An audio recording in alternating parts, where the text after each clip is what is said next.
Hello दोस्तों, स्वागत है आपका विजन आईएएस की इस टेस्ट सीरीज़ में। हम लोग टेस्ट 2 का ये 78 नंबर का क्वेश्चन देख रहे हैं। इसके पहले हमने 77 क्वेश्चन कर दिए हैं।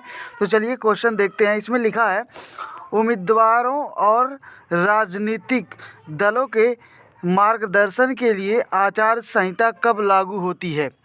तो देखिए, चुनाव कार्यक्रम की घोषणा के तुरंत बाद ही लागू हो जाती है। आप लोग देखते होंगे जब चुनाव होता होगा, अभी जल्दी में छत्तीसगढ़ और मध्य प्रदेश राजस्थान का चुनाव हुआ है। तो आप लोग जानते होंगे कि जैसे ही चुनाव का कार्यक्रम घोषणा चुनाव आयोग करता है, उसके तुरंत बाद ही आदर्श आचार संहिता लग जाती है। तो चलिए नेक्स्ट क्वेश्चन की तरफ बढ़ते हैं। नेक्स्ट क्वेश्चन है हम लोगों का 81। हाँ, तो क्वेश्चन है, आईटी नियमावली 2021 के तहत हाल ही में स्थापित शिकायत अपील समितियों के संदर्भ में निम्नलिखित कथनों पर विचार कीजिए। पहला स्टेटमेंट इसमें दिया है कि सरकार द्वारा बड़ी सोशल मीडिया कंपनियों के विरुद्ध उपभोक्ताओं की शिकायतों का समाधान करने के लिए इनकी स्थापना की गई है। ठीक है, बिल्कुल सही है। यह एक डिजिटल प्लेटफॉर्म है जो केवल ऑनलाइन संचालित होता है। ये भी सही है। यहाँ पर केवल देखकर आप गलत मत कर दीजिएगा। ये दोनों ही स्टेटमेंट बिल्कुल आपके सही हैं कि ये ऑनलाइन ही इसका देख रेख होता है। आगे बढ़ते हैं। क्वेश्चन नंबर 79 इसमें दिया है, अस्थाई लोक अदालत के संदर्भ में निम्नलिखित कथनों पर विचार कीजिए। पहला दिया है, अस्थाई लोक अदालतें विधिक सेवा प्राधिकरण अधिनियम 1987 के तहत स्थापित की गई हैं। बिल्कुल करेक्ट बात है। दूसरा दिया है, अस्थाई लोक अदालत का निर्णय अंतिम और पक्षकारों के लिए बाध्यकारी होता है। तो ये भी बात सही है कि जो स्थानीय लोक अदालतें होती हैं, क्योंकि इसका निर्माण इसलिए किया गया था क्योंकि जल्दी से जल्दी जो केस होते हैं वो निपट सके। जैसे कि किसी के खेत का झगड़ा है, किसी के घर का झगड़ा है, तो इसीलिए ये सब किया गया था। तो आपका दोनों स्टेटमेंट सही हो जाएगा। इसको गलत मत मान लीजिएगा, नीचे वाले को बाध्यकारी है। ठीक है, आते हैं हम 82 पर। 82 देखते हैं। 82 में लिखा है, हाल ही में सुर्खियों में रही चाइना +1 रणनीति के संदर्भ में निम्नलिखित कथनों में से कौन सा कथन सही है। तो पहला स्टेटमेंट दिया है, यह हिंद महासागर क्षेत्र में चीनी अतिक्रमण का मुकाबला करने के लिए संयुक्त राज्य अमेरिका के नेतृत्व वाला एक रणनीतिक गठबंधन है। नहीं, रणनीतिक गठबंधन नहीं है, ये गलत है। दूसरा दिया है, यह बहुराष्ट्रीय कंपनियों द्वारा अपनी आपूर्ति श्रृंखला को चीन के बाहर स्थानांतरित करने के लिए किया गया एक रणनीतिक निर्णय है। तो आपका यही विकल्प सही हो जाएगा, क्योंकि चाइना +1 मतलब चाइना में इन्वेस्ट अगर ना करें तो उसके बाद कहाँ करें, चाइना के बाद कहाँ करें। ये चाइना +1 की रणनीति है और इससे भारत को काफ़ी फ़ायदा भी हुआ है, क्योंकि चाइना को जो छोड़कर गए वहाँ से निवेश ज़्यादातर भारत में ही आया। तो ये इस विकल्प आपका सही हो जाएगा। अब बाकी दोनों विकल्प देखने की ज़रूरत नहीं है, आप आराम से देखिएगा। आगे बढ़ते हैं। हाँ, तो क्वेश्चन नंबर है 80, इसको हम लोग देखते हैं। दिया है, भारत में संसदीय कार्यवाही के संदर्भ में निम्नलिखित कथनों पर विचार कीजिए। पहला स्टेटमेंट दिया है, भारत के महान्यायवादी को किसी भी सदन या दोनों सदनों की संयुक्त बैठक की कार्रवाई में भाग लेने और बोलने का अधिकार है। तो ये बात करेक्ट है, भाग लेने और बोलने का अधिकार है, लेकिन एक बात ध्यान रखना है कि मतदान करने का अधिकार नहीं है, मतदान नहीं कर सकता बस। दूसरा, एक मंत्री जो किसी भी सदन का सदस्य नहीं है, किसी भी सदन की कार्रवाई में भाग नहीं ले सकता। ये आपका स्टेटमेंट गलत हो जाएगा, इसलिए आपका विकल्प नंबर ए सही हो जाएगा। आइए देखते हैं, बहुत प्यारा क्वेश्चन है 83, बहुत ही अच्छा क्वेश्चन दिया है। देखिए, श्रीमान XYZ जिला अधिकारी बनना चाहते हैं, मतलब IAS बनना चाहते हैं। एक तरह से आप लोगों की बात कर रहा है, हम लोगों की बात कर रहा है। भारत के संविधान में जिला न्यायाधीश बनने के लिए निर्धारित न्यूनतम आयु क्या है। तो भैया ये संविधान में नहीं है, ये सब UPSC union public commission of India है, UPSC यूनियन पब्लिक कमीशन, वो सब ये सब तय करता है। तो इसका आपका विकल्प हो जाएगा डी। ये मत मान लीजिएगा कि 21 होगा, ये तो UPSC डिसाइड करता है। इसमें दिया है संविधान, इसीलिए गलत हो जाएगा आपका। संविधान नहीं, UPSC डिसाइड करता है। तो इसका विकल्प आपका हो जाएगा डी। आगे बढ़ते हैं। 84 क्वेश्चन इसमें दिया है, इम्यूनो ई प्रिंटिंग के संदर्भ में निम्नलिखित कथनों पर विचार कीजिए। पहला स्टेटमेंट दिया है, यह पहले सामान किए गए वेरिएंट के माध्यम से अपनी प्रतिरक्षा प्रतिक्रियाओं को दोहराने की शरीर की प्रवृत्ति है। ठीक है। टी कोशिका लिम्फोसाइट इस प्रक्रिया में केंद्रीय भूमिका निभाता है। तो ये दूसरा वाला जो स्टेटमेंट है वो आपका गलत हो जाएगा। इसमें जो बी कोशिकाएं होती हैं वो भूमिका निभाती है, न कि टी कोशिकाएं। तो आपका ये स्टेटमेंट तो गलत हो गया, आपका ये पहला स्टेटमेंट सही हो जाएगा। तो आते हैं हम नेक्स्ट क्वेश्चन पर, क्वेश्चन नंबर 87। इसमें दिया है, निम्नलिखित कथनों पर विचार करने के लिए कह रहा है। पहला स्टेटमेंट दिया है, सशस्त्र बलों से संबंधित सेवा मतदाता को प्रॉक्सी वोट की सुविधा प्रदान की जाती है। बिल्कुल सही बात है। जैसे मान लीजिए किसी का कहीं वोट दिया गया है, कहीं को कहीं वोट देने के लिए कहीं किया गया है, जैसे मान लीजिए कि कोई ड्यूटी कर रहा है, कोई ऑफिसर्स है, तो उसके लिए प्रॉक्सी वोट का इस्तेमाल आप कर सकते हैं, यानी कि घर का कोई मेंबर जाकर उसके जगह पर वोट दे सकता है। तो ये स्टेटमेंट सही हो जाएगा। दूसरा स्टेटमेंट दिया, निर्वाचन आयोग द्वारा डाक पत्र की सुविधा अधिसूचित कुछ वर्गों के लोगों को प्रदान की जाती है। तो आपका ये भी विकल्प सही हो जाएगा, क्योंकि निर्वाचन ये डाक पत्र जो होता है, जैसे कोई IAS ऑफिसर्स हैं तो वो कहीं ड्यूटी कर रहे हैं तो डाक पत्र के माध्यम से भी ये सब कर सकते हैं। ठीक है। तो इसलिए आपको ये दोनों विकल्प आपका बिल्कुल ही सही हो जाता है। और आगे बढ़ते हैं नेक्स्ट क्वेश्चन की तरफ। हाँ, तो क्वेश्चन नंबर 85 दिया है, राज्य विधान परिषद में धन विधेयक के संदर्भ में निम्नलिखित कथनों पर विचार कीजिए। जो राज्य में होता है वही केंद्र में, आप ध्यान रखिएगा। वैसे देखिए दिया है, जब राज्यपाल राष्ट्रपति के विचारार्थ धन विधेयक को सुरक्षित रखता है तो उस पर राज्यपाल की सहमति की आवश्यकता नहीं रह जाती। ठीक है। नेक्स्ट दिया है, राज्यपाल धन विधेयक को पुनर्विचार के लिए राज्य विधानमंडल के पास वापस नहीं कर सकता और अगर वह रख लिया है तो उसे सीधे राष्ट्रपति को देता है, और जब राष्ट्रपति की मर्जी उसमें है तो राज्यपाल की मर्जी खत्म हो जाती है। इसलिए आपका दोनों ही स्टेटमेंट सही हो जाएगा। अब हम बात करते हैं 88 की उपराष्ट्रपति के संदर्भ में। देखिए, उपराष्ट्रपति उसके चुनाव के लिए निर्वाचक मंडल में राज्य विधानसभाओं के सदस्य शामिल नहीं होते हैं। ठीक है, बिल्कुल सही बात है। उपराष्ट्रपति के चुनाव में राज्य विधानमंडल के जो सदस्य होते हैं वो शामिल नहीं होते हैं। दूसरा दिया है, उसके निष्कासन के लिए औपचारिक महाभियोग की आवश्यकता नहीं है। ठीक है, तो दोनों ही स्टेटमेंट सही है। उपराष्ट्रपति के वहाँ के जो सदस्य हैं बहुमत के आधार पर, जैसे सभापति को हटाया जाता है लोकसभा के अध्यक्ष को, उसी तरह से आप उपराष्ट्रपति को हटा सकते हैं। ठीक है, तो आपका आंसर हो जाएगा सी। नेक्स्ट क्वेश्चन है, क्षेत्रीय परिषदों के संदर्भ में निम्नलिखित कथनों पर विचार करने के लिए कह रहा है। पहला इसमें स्टेटमेंट दिया है कि ये परामर्शदात्री निकाय हैं जिसका गठन भारतीय संविधान के अनुच्छेद 263 के तहत किया जाता है। ठीक है, तो और दूसरा स्टेटमेंट दिया है, केंद्रीय गृह मंत्री सभी क्षेत्रीय परिषदों के अध्यक्ष के रूप में कार्य करते हैं। तो ये वाला स्टेटमेंट आपका सही है। दूसरा वाला, कुल 4 क्षेत्रीय परिषदें हैं जो भारत के सभी 28 राज्यों को कवर करती हैं। तो आपका स्टेटमेंट जो है वो आपका स्टेटमेंट दूसरा तो सही है, कन्फर्म। अब जहाँ जहाँ दूसरा है उसको रखिए, बाकी इसको निकाल दीजिए, तो आपका एक स्टेटमेंट तो कम हो गया। और देखिए, ये जो इसमें दिया है संविधान के अनुच्छेद, तो ये संविधान में नहीं है।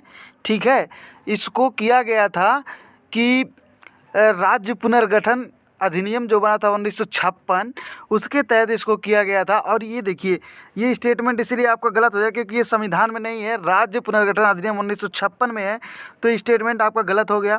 दूसरा देखिए, इसमें दिया है केंद्रीय गृह मंत्री सभी क्षेत्रीय परिषदों के अध्यक्ष के रूप में कार्य करते हैं, ये तो मैंने बता दिया, बिल्कुल सही है। अब देखिए, जहाँ जहाँ एक है उसको अगर आप डिलीट करेंगे तो आपका ये दोनों विकल्प खत्म हो जाएगा, आपका केवल बच जाएगा ये वाला विकल्प। और तीसरा क्यों गलत होगा? तीसरा इसलिए गलत होगा कि यहाँ पे ये जो कह रहा है कि सभी, यहाँ पे कुल 4 जो दिया है, 4 नहीं है, कुल टोटल 5 हैं इसमें। एक है उत्तरी, दूसरा है मध्य, तीसरा है पूर्व और चौथा पश्चिम और छठा है दक्षिण। ठीक है, यानी कि इसको 4 भाग में नहीं बांटकर 5 भागों में बांटा गया है, तो इसलिए आपका ये विकल्प गलत हो जाएगा और दूसरा विकल्प केवल सही हो जाएगा। आगे बढ़ते हैं। आप क्वेश्चन नंबर हम लोग देखेंगे 89। हाँ, तो क्वेश्चन नंबर 89 कह रहा है, संसद के दोनों सदनों के संदर्भ में निम्नलिखित कथनों पर विचार कीजिए। पहला स्टेटमेंट इसमें दिया है कि संविधान ने राज्यसभा के सदस्यों की पदावधि निर्धारित की है। तो ये संविधान ने नहीं निर्धारित की है, ये जो लोकसभा और राज्यसभा के नियम है उसमें है। तो पहला स्टेटमेंट आपका गलत हो जाएगा।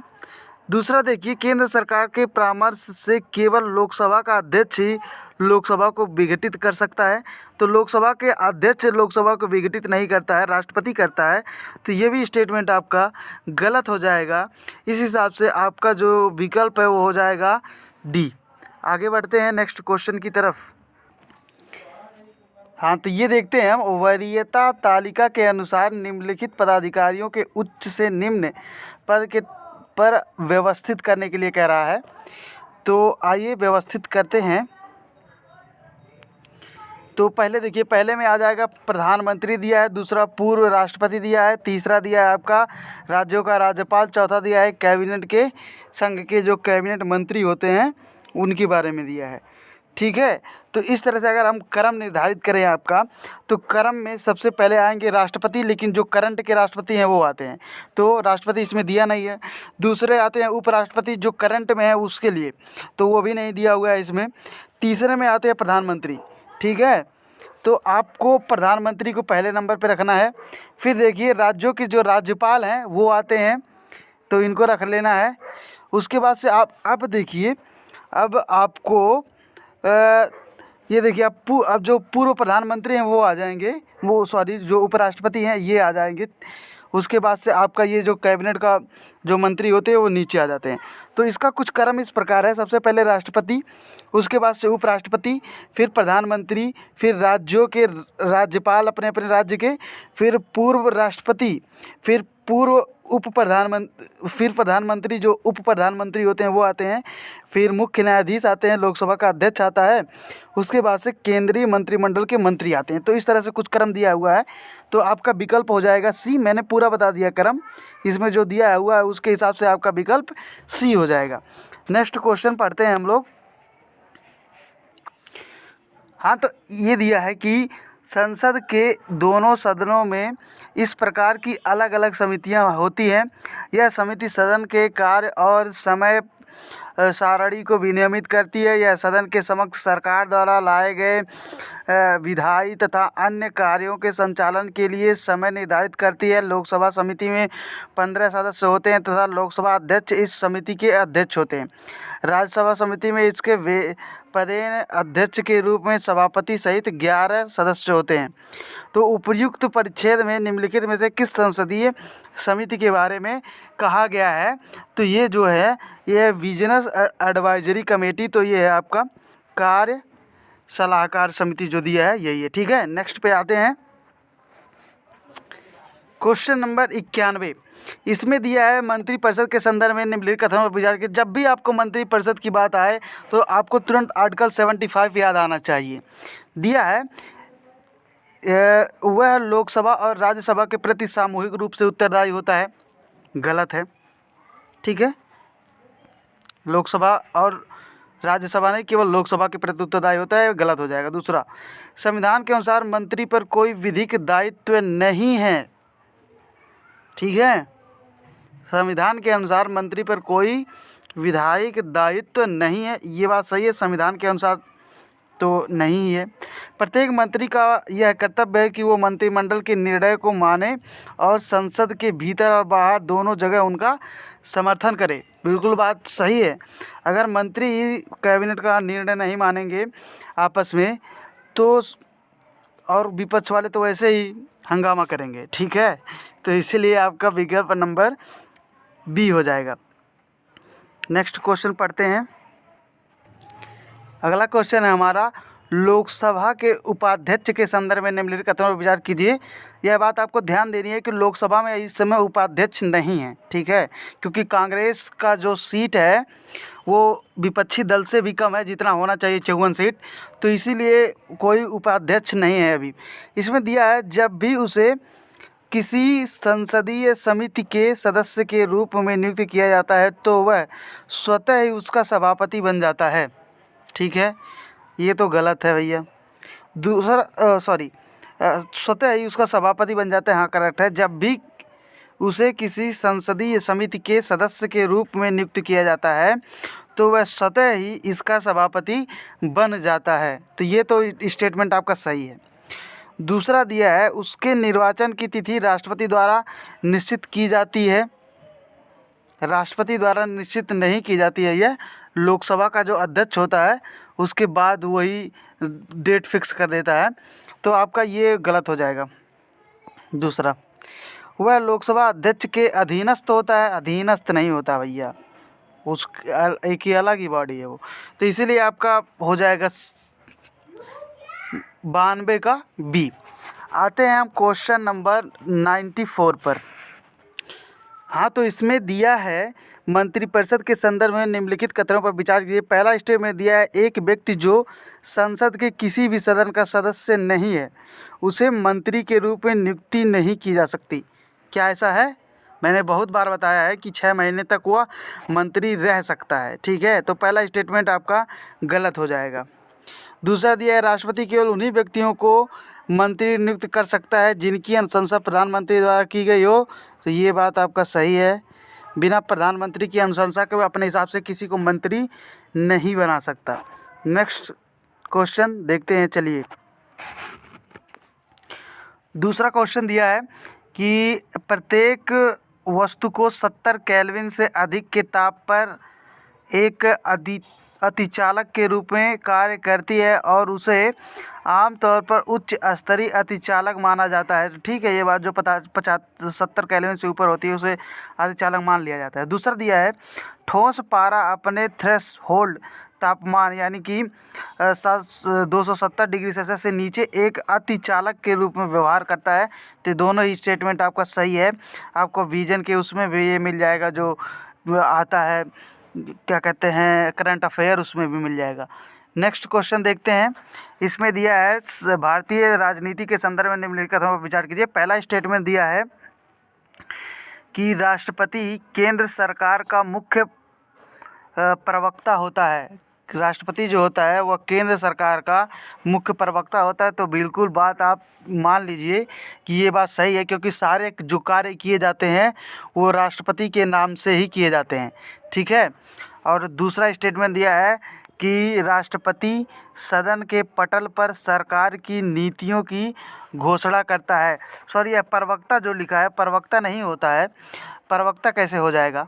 नहीं यार, प्रवक्ता तो आप देखिए कि प्रवक्ता, हाँ सॉरी एक मिनट, ये प्रवक्ता नहीं होता है। कार्यकारी जो कार्यपालिका इसमें निहित होती है पूरी की पूरी। तो ये स्टेटमेंट आपका गलत हो जाएगा। और आपका दूसरा दिया है, राष्ट्रपति सदन के पटल पर सरकार की नीतियों की घोषणा करता है। तो दूसरा स्टेटमेंट आपका भी गलत हो जाएगा कि सरकार राष्ट्रपति सदन के पटल पर सरकार की नीतियों को रखता है कि घोषणा करता है। तो राष्ट्रपति घोषणा नहीं करता। आप लोग देखते होंगे हमेशा प्रधानमंत्री कुछ भी घोषणा करते हैं तो प्रधानमंत्री ही करते हैं। दूसरा नेक्स्ट वाला दिया है, प्रधानमंत्री संसद के दोनों सदनों में से किसी की भी सदस्य का सदस्य हो सकते हैं। तो ये बात आपका सही है। आपने इससे पहले देखा होगा जो हमारे डॉक्टर मनमोहन सिंह थे वो राज्यसभा से सांसद थे, और इस समय जो प्रधानमंत्री नरेंद्र मोदी जी हैं वो लोकसभा से सांसद हैं। तो इसलिए ये स्टेटमेंट आपका ये सही हो जाएगा, और बाकी दोनों स्टेटमेंट आपके गलत हो जाएंगे। और पूछा है कौन सा सही नहीं है, तो इसलिए विकल्प आपका ये हो जाएगा। नेक्स्ट क्वेश्चन की तरफ बढ़ते हैं आगे। दिया है 98 में दिया है कि संसद का निम्नलिखित कथनों में से कौन सा अधिनियम लोकसभा निर्वाचन के उद्देश्य के लिए मतदाता सूची तैयार करने और संशोधन के लिए उपबंध प्रदान करता है। तो ये बात आप देखिए, इसमें ये तो है नहीं। संसद अधिनियम 1959 ये भी नहीं है। ठीक है, ये देखिए लोक प्रतिनिधित्व अधिनियम 1951 ये बाद में आया था, और चुनाव आपका ये समझ लीजिए पहले से ही हो रहा है, तो आपका ये विकल्प सही हो जाएगा। इस तरह से आप कर सकते हैं इसको। और आगे बढ़ते हैं नेक्स्ट क्वेश्चन की तरफ। विकल्प नंबर 96 देखिए, भारत के संविधान के अनुसार राज्यपाल की नियुक्ति के संदर्भ में निम्नलिखित कथनों में से कौन सा कथन सही है। पहला स्टेटमेंट दिया है, वह उस राज्य का निवासी नहीं होना चाहिए जहां उसे नियुक्त किया गया है। ठीक है, पहला स्टेटमेंट। दूसरा स्टेटमेंट आपका दिया है कि राष्ट्रपति को संबंधित राज्य के मुख्यमंत्री के परामर्श करना आवश्यक है, लेकिन उसकी सलाह राष्ट्रपति के लिए बाध्यकारी नहीं है। यह भी स्टेटमेंट गलत है, इसमें काफ़ी मनमानी होती है। ये स्टेटमेंट इसलिए गलत है, यहाँ पे लिखा है राज्य का निवासी होना चाहिए, ये संविधान के अनुसार नहीं है। ये जैसे परंपराओं में अब होता है कि जहाँ का वह व्यक्ति है वहाँ का राज्यपाल उसे न बनाया जाए, ताकि वह अपने जो लाभ के कुछ कर सकता है, सरकारी पद से किसी को लाभ पहुंचा सकता है, तो वो न कर पाए, ऐसे किया गया है। वह 35 वर्ष की आयु पूरा कर चुका हो, तो ये स्टेटमेंट आपका सही है। आपका विकल्प नंबर सी हो जाएगा आंसर। आगे बढ़ते हैं नेक्स्ट क्वेश्चन की तरफ। 99 नंबर का क्वेश्चन देखते हैं।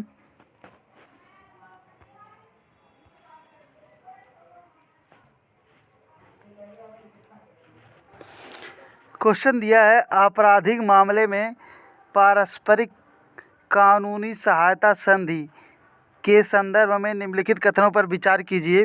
पहला स्टेटमेंट दिया, ये देशों के बीच द्विपक्षीय संधियां हैं जो साक्ष्य के आदान प्रदान की अनुमति देती हैं। ठीक है, तो ये विकल्प आपका बिल्कुल सही है। दूसरा दिया है विदेशी, इसको आप सही मान सकते हैं। दूसरा दिया है विदेश मंत्रालय आपराधिक कानूनों के मामले में पारस्परिक कानूनी सहायता प्रदान करने के लिए नोडल एजेंसी। आपराधिक नहीं है, तो यहाँ पे दीवानी मामले होना चाहिए था, ये गलत हो गया। उसके बाद से इस संबंध में दंड प्रक्रिया संहिता न्यायिक प्रक्रियाओं के कार्यों के संबंध में विदेशी सरकारों के साथ किसी प्रकार की व्यवस्था का उल्लेख नहीं है। अरे ये नहीं होगा तो क्या फ़ायदा, तो ये आपका गलत हो जाएगा। आपका विकल्प हो जाएगा सी। आगे बढ़ते हैं, लास्ट क्वेश्चन आज का देखते हैं। विश्व आर्थिक मंच के संदर्भ में निम्नलिखित कथनों पर विचार करने के लिए कह रहा है। पहला स्टेटमेंट दिया है कि यह एक गैर सरकारी लॉबिंग संगठन है जो बृहद स्तर पर वैश्विक उद्यमों द्वारा वित्त पोषित है। बिल्कुल सही बात है। दूसरा स्टेटमेंट दिया, इसका उपयोग निर्णायक अंतर्राष्ट्रीय कूटनीति और यहाँ तक कि युद्धों से बचने के लिए भी किया जाता है। हाँ, ये बात दोनों ही सही है। देखिए, यूक्रेन रसिया का जो वार हो रहा है, उधर इजराइल फिलिस्तीन का वार, तो इससे काफ़ी तरह के सैंक्शन लगाए जाते हैं ताकि युद्ध बंद हो जाए, या बंदियों या वहाँ के लोगों को, पीपल्स को परेशानी ना हो, इन सब के लिए। और इस तरह से हमारा जो टेस्ट नंबर 2 था उसका हम लोगों ने 25-25 क्वेश्चन करके 4 लेक्चर में इसको कंप्लीट कर दिया है। अब अगले वीडियो में हम लोग टेस्ट नंबर 3 का लेकर आएंगे। Thank you so much for watching this video. अगर यह आपको अच्छा लगे तो ज़्यादा से ज़्यादा शेयर कीजिए ताकि सभी के पास पहुँचे और सभी इसका लाभ ले सकें। Thank you so much.